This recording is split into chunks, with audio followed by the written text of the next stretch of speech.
আসসালামু আলাইকুম রহমতুল্লাহি ওয়া বারাকাতুহু। আলহামদুলিল্লাহ ওয়াসসালাতু ওয়াসসালামু আলা রাসূলিল্লাহি ওয়া বা'দ। এই লাইভের টাইটেল দিতে গিয়ে কতবার যে লিখলাম, কতবার যে কাটলাম, অগণিতবার লিখলাম আর কাটলাম টাইটেল। আমার বুঝে আসতেছিল না যে আমি কি দিব টাইটেল। এমন সিরিয়াস একটা কোয়েশ্চেন আসছে আমার কাছে। প্রশ্ন যিনি করেছেন তিনি প্রশ্নটা লিখেছেন, আমি একটু আপনাদেরকে দেখাই প্রশ্নটা কেমন, আপনারাই পড়েন, নাম্বারটা না দেখাই, প্রশ্নটা একটু পড়েন। এরপর আমি বলতেছি যে আমার কাছে আমি কেন ভাষা হারাই ফেলছি রিপ্লাইয়ের। একটু দাঁড়ান তো, কাঁপায়েন না, দাঁড়ান, সুন্দর করে দাঁড়ান। আরে প্রশ্ন রে। জি ভাই, সালাম। ভাই, আমি সেলিম ভাইয়ের বন্ধু শাহ আলম ভাই, কুমিল্লা ব্যবসায়ী। কেমন আছেন? সরি, আমি খেয়াল করি নাই। ভালো আছেন না? জি জি আলহামদুলিল্লাহ। আর হুকুক ভাই যাই একটু আজিগে আর কুকু ভাই হলো যে মশাইরা দেখছেন হুরুর লগে দি এন্দি বামিতে ঢুকলে বাবুল ভাই গো বাড়ি। বাবুল ভাই আর হতো ভাই, মাশাআল্লাহ। এই তো কোথায় দিলা? কামাল ভাই, বাবুল ভাই চিনি তো ওইগুলো আর হতো ভাই তো আসলে। হ্যাঁ এখনই হতো ভাই। আমরা বাড়ি তো এটাই কোনটা নগো বাড়ি? ওই তো পিছনে বই বিল্ডিং এ দাও। আপনি বলেছেন যাই খেয়াল করি না, বুঝলি? আমি তোমরা ডাক দিছে কে ফলো করে নাই। আচ্ছা ভালো আছেন? জি জি জি আলহামদুলিল্লাহ। একদিন ইনশাআল্লাহ একদিন আমুনি। সেলিম ভাই ওই দাওয়াত রইলো। ইনশাআল্লাহ জি জি। সরি, যেটা বলতেছিলাম সেটা হলো প্রশ্নটা আমাকে বাকরুদ্ধ করেছে। প্রশ্ন হচ্ছে, এক ভদ্র মহিলা 20 বছর বয়স, কথাটা মনোযোগ দিয়ে শুনবেন, যারা আপনারা আছেন প্রায় 460 জন, একটু মনোযোগ দিয়ে শুনবেন এবং শেয়ার করবেন। আমার মনে হয় বাংলাদেশে বহু ঘরে বহু মেয়ে এই প্রবলেমে আছে এবং বহু ছেলে নিজেকে সাধু মনে করতেছে আর বহু মেয়ে নিজেকে ভালো মনে করতেছে, অথচ তাদের অবস্থা এমন। যারা আছেন মনোযোগ দিয়ে শুনবেন, কেমন? উল্টাপাল্টা কোনো প্রশ্ন করবেন না, লাইভের মধ্যে কোনো প্রশ্ন করবেন না, মনোযোগ দিয়ে কথাটুকু শোনেন, দেখেন আপনি অবাক হন কিনা। আমি অবাক হয়েছি। লিখলেন যে, আসসালামু আলাইকুম হুজুর, আমি একজন মেয়ে, আমার বয়স 20 বছর, আমি এখন স্টুডেন্ট না। আমি একজন ছেলের সাথে কথা বলতাম, ওই ছেলে সৌদি থাকতো, আজকে 1 বছর হয়েছে আমরা বিয়ে করছি। কথাটা খেয়াল করবেন, পয়েন্ট টু বি নোটেড। আমি আবারও বলি, পয়েন্ট টু বি নোটেড। মেয়ে বলতেছে যে ওই ছেলের সাথে মেয়ের বিয়ে হয়েছে, কিন্তু কিভাবে বিয়ে হয়েছে দেখেন। বলে যে কিন্তু বিয়েতে কোনো সাক্ষী ছিল না। 1 নাম্বার পয়েন্ট, বিয়েতে কোনো সাক্ষী ছিল না। 2, কাজীও ছিল না। 2 number point to be noted. 3, উনি শুধু ওই ছেলে যে সৌদিতে থাকতো, সে শুধু কাবা শরীফে গিয়ে ওই ছেলে কাবায়, বাইতুল্লাহ, আল্লাহর ঘরে গিয়ে 2 রাকাত নামাজ পড়ে আল্লাহকে সাক্ষী করে বিয়ে করছে। চিন্তা করছেন? 20 বছরের মেয়ে ইসলামে বিয়ের পদ্ধতি জানে না। প্রশ্নটা কিছুটা এমন হয়ে গেছে যে ফজরের 2 রাকাত নামাজে 3টা রুকু দিছে, 6টা সিজদা দিছে, অথবা ফজরের 2 রাকাত নামাজে রুকু ছাড়া সিজদা একটা দিয়ে কোনো বৈঠক টৈঠক না করে কেউ একজন নামাজ পড়ে ফেলছে। আপনার কাছে যতটা অবাক লাগবে এই প্রশ্ন, আমার কাছে ততটা অবাক লাগছে। 20 বছরের যুবতী মেয়ে বলছে যে সৌদি এক ছেলের সাথে কথা বলতো, ওই ছেলে বিয়ে করছে কিভাবে? বাইতুল্লাহ, আল্লাহর ঘরে গিয়ে 2 রাকাত নামাজ পড়ে আল্লাহকে সাক্ষী রেখে যা করছে এটাকে নাকি বিয়ে বলে। আমি টাইটেল দিতে চাইছিলাম বহুবার যে বাইতুল্লাহকে সাক্ষী রেখে জিনা মানুষ হালাল মনে করে, কিন্তু পরে চিন্তা করলাম আবার এটা কেমন দেখায়, পরে আমি টাইটেলটা দেই নাই। আমি মনে 10টা টাইটেল লিখছি এই লাইভে আসার আগে, একটা টাইটেল আমি দিতে পারিনি। শেষ পর্যন্ত আমি টাইটেল ছাড়া লাইভে আসছি, আমি নিরুপায় হয়ে।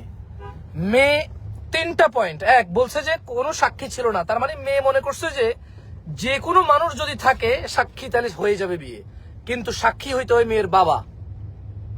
আমি আবারও বলি, মেয়ে একে তো সাক্ষী ছিল না, তার প্রশ্ন ছিল যে কোনো সাক্ষী ছিল না, তাইলে কোনো সাক্ষী থাকলেই তো হবে না, বাপ থাকতে হবে, বাপ। তাইলে না যাইয়া আপনার মেয়ের বিবাহ, বাপ হচ্ছে ওলি থাকবে, ঠিক না? মেয়ে বলছে কোনো সাক্ষী ছিল না, তার মানে মেয়ের ধারণা যে কোনো বেটা থাকলেই হয়ে যেত, কিন্তু যে কোনো বেটা থাকলেই হইতো না, বাপ থাকা লাগতো। দ্বিতীয়ত বললো যে 2 রাকাত নামাজ মক্কায় গিয়ে পড়ে আল্লাহকে সাক্ষী রেখে বিয়ে করছে। তো বিয়ে কি মানুষ 2 রাকাত নামাজ পড়ে আল্লাহকে সাক্ষী রেখে বিয়ে কিছু করলে এটাকে বিয়ে বলবে? হ্যাঁ, এটাকে কি বিয়ে বলে? বিয়ে তো সাক্ষী থাকবে বাপ, বাপ তার মেয়েকে এত টাকা দেন মোহর ধার্যে ওই ছেলের কাছে, অমুকের ছেলে অমুকের কাছে বিয়ে দিবে, ছেলে কবুল করবে, গ্রহণ করবে, এটা হচ্ছে বিয়ে। কিন্তু হ্যাঁ, 1 প্যাকেট গোস্ত 2 প্যাকেট চাল দেন, তো এইটা হচ্ছে বিয়ে। কিন্তু সে বললো যে 2 রাকাত নামাজ মক্কায় গিয়ে পড়ে, বাইতুল্লাহ গিয়ে পড়ে তারপর আল্লাহকে সাক্ষী রেখে বিয়ে করছে, অথচ সেটা তো বিয়ে না, জেনা, জেনা ব্যভিচার। তারপরে তার প্রশ্ন, পরে তার ফ্যামিলি জানাজানি হয়ে গেছে, জেনে যাওয়ার পরে ফ্যামিলি মেনেও নিছে। এখন প্রশ্ন, ফ্যামিলি জানার পরে ফ্যামিলি মেনে নিছে, দেখবেন ফ্যামিলি জানার পরে ফ্যামিলি মেনে নিছে, এখন কি তারা জেনার মধ্যে আছে নাকি তাদের বিয়েটা হয়েছে? তার মানে সে নিজে অকপটে স্বীকার করলো যে বাইতুল্লাহ গিয়ে 2 রাকাত নামাজ পড়ে আল্লাহকে সাক্ষী রেখে তার তথাকথিত ধার্মিক হাজবেন্ড তার সাথে জেনার সম্পর্ক স্থাপন করে, সেটা আমি বলি নাই। সে নিজে বলতেছে যে পরে তার ফ্যামিলি জেনে গেছে, জেনে জানার পরে মেনে নিছে। তো এখন কি তাদের বিয়েটা হয়েছে যেহেতু ফ্যামিলি মেনে নিছে, নাকি তারা জেনার মধ্যে আছে? একজন মানুষ যখন জেনা ব্যভিচারে লিপ্ত হয় কতটা জঘন্য হয়ে যায় মানুষ। আল্লাহর ঘর বাইতুল্লাহ যেখানে গিয়ে মানুষ সমস্ত গুনাহ সাফ করে আসে, সেই বাইতুল্লাহকে ব্যবহার করে জেনার ব্যবস্থা করে মানুষ। ছোট ভাই এবং বোন আমার, তোমরা যারা বিবাহের পূর্বে সম্পর্কে আছো, বিরত হও। তোমাদের ভাই আমি পরামর্শ দিচ্ছি, বিরত হও। অথবা তোমাকে এই জানা ব্যভিচার, এই বিবাহ বহির্ভূত সম্পর্ক যেটাকে তুমি প্রেম বলো, তোমাকে এমন জায়গায় নিয়ে ছাড়বে, তুমি মৃত্যু তো দূরের কথা, তুমি জীবিত থাকা অবস্থায় তুমি আফসোসে একটা সময় যদি কখনো তোমার হৃদয় আল্লাহর ভয় আসে, আলহামদুলিল্লাহ, তাইলে তুমি সেদিন বুঝবা যে তুমি কত বড় ভুলের মধ্যে ছিলা। দেখছো ওই ছেলে শুধু এই মেয়েকে পাওয়ার জন্য আল্লাহর ঘর বাইতুল্লাহকে ব্যবহার করলো, বাইতুল্লাহ গিয়ে 2 রাকাত নামাজকে ব্যবহার করলো। সে মহাপ্রতাপশালী, মহাপ্রজ্ঞাময়, পরাক্রমশালী রব্বুল আরশেল আযীম মানুষের প্রতিপালককে পর্যন্ত সে ব্যবহার করলো তার জেনা করার জন্য। সো তোমরা যারা বিবাহ পূর্বে বহির্ভূত সম্পর্কে আছো, বিবাহ, তোমরা এটাকে সিনেমা নাটক, তোমাদেরকে এটাকে প্রেম বলছে, তোমরা এটাকে প্রেম বলো। আমরা এখন এমন এক জঘন্য জীবনে আছি যে জীবনে তুমি মায়ের পেটে বাচ্চাকে হত্যা করলে ডাক্তারি ভাষায় অ্যাবর্শন বলে ফেললে আর হত্যা মনে হয় না।